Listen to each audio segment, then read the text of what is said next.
Le reste de l'actualité, 1 an de prison ferme pour le boxeur Christophe Détinger. Oui, il avait violemment frappé 2 gendarmes lors d'une manifestation de Gilets jaunes le 5 janvier dernier. Les images ont encore tourné en boucle hier. Cette peine, il va l'effectuer en semi-liberté, Aude Vernuccio. Oui, cela veut dire qu'il passera la nuit en prison et la journée au travail pendant 1 an. Un aménagement de peine qui s'explique par son casier judiciaire vierge et son mea culpa. J'ai voulu réparer une injustice et j'en ai créé une autre, regrette Christophe Détinger. À l'extérieur, les proches de l'ancien boxeur laissent éclater leur joie. Ils redoutaient bien pire, jusqu'à 7 ans de prison.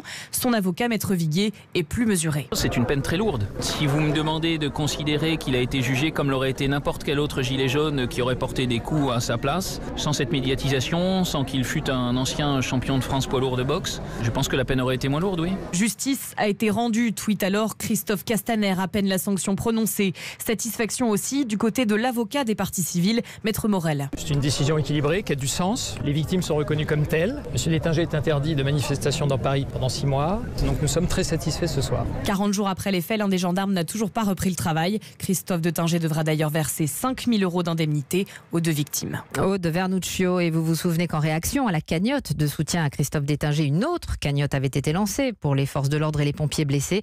Eh bien, cette somme de près d'1,5 million d'euros sera remise ce matin à l'amicale de la police, une cérémonie aux Invalides en présence de Christophe Castaner.